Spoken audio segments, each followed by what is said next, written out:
icons of modern living. But there was a less visible cold transformation happening at the same time. This would also have a huge impact on urban life: the cooling of the air itself. 3 centuries had passed since Cornelius Drebbel had shaken King James in Westminster. Now, at the dawn of the 20th century, air cooling was about to shake the world. Tell me, what is the lowdown on this air conditioning thing? Now you've started something by asking me that. Air conditioning was about to transform modern life. The person largely responsible was Willis Carrier, who started off working for a company that made fans. Carrier is sent to Brooklyn for a very special job in 1902. The company that publishes the magazine Judge, one of the most popular full-color magazines in America at this particular time, is having a huge problem. It's July in Brooklyn, and the ink which they use on their beautiful covers is sliding off the pages. It will not stick because the humidity is too high. Carrier, using some principles that he's been developing as a young new employee of this fan company, finds a way to get out the July 1902 run of the Judge magazine, and from there he begins to eventually build his air conditioning empire. It's based on a simple principle. Control of humidity through control of temperature. That was Willis Carrier's idea. He used refrigeration to cool the water vapor in the humid air. The vapor condensed into droplets, leaving the air dry and cool. The demand for air conditioning gradually grew. In the 1920s, movie houses were among the first to promote the benefits. People would flock there in summer to escape the heat. The movies are wildly popular, and the air conditioning certainly helps to attract an audience, especially if they happen to be walking down the street on a horribly hot day and they duck into this movie theater and have this wonderful experience.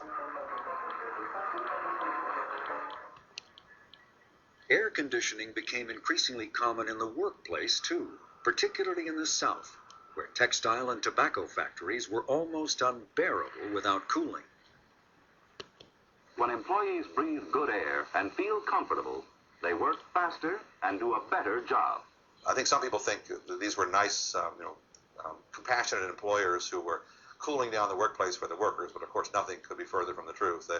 That was an inadvertent byproduct, but actually this was a quality control device to control the breaking of fibers in cotton mills, to get consistent quality control in these various industries, to control the dust that had bedeviled tobacco stemming room workers for decades.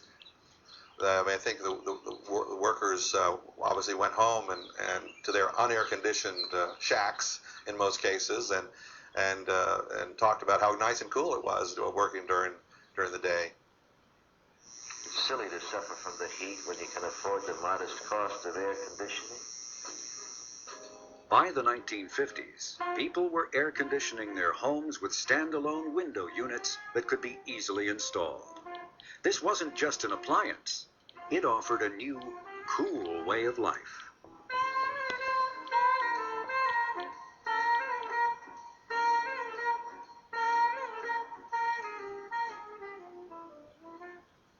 Walking down a typical southern street prior to the air conditioning revolution, you would have seen families, individuals outside. They would have been on their porches, on each other's porches. There was a visiting tradition, a real sense of community.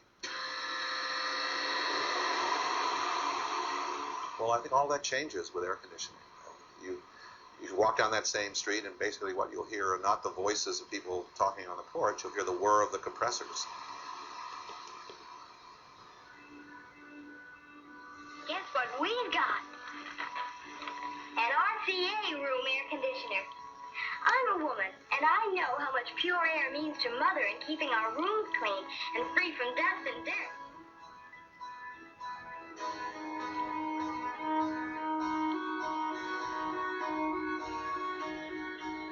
Control of the cold has transformed city life. Refrigeration helped cities expand outwards by enabling large numbers of people to live at great distances from their source of food.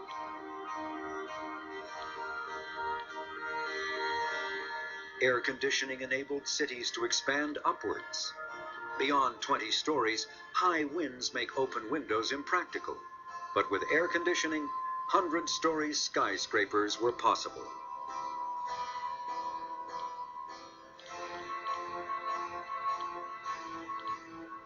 Technologies emerge which not only worked to insulate human society against the evils of cold, but turned cold into a productive, manageable, effective resource.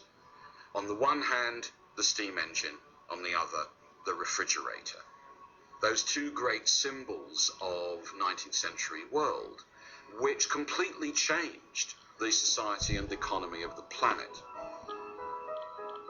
All that is part of, I think, what we could call bringing cold to market, turning it from an evil agent that you feared into a force of nature from which you could profit.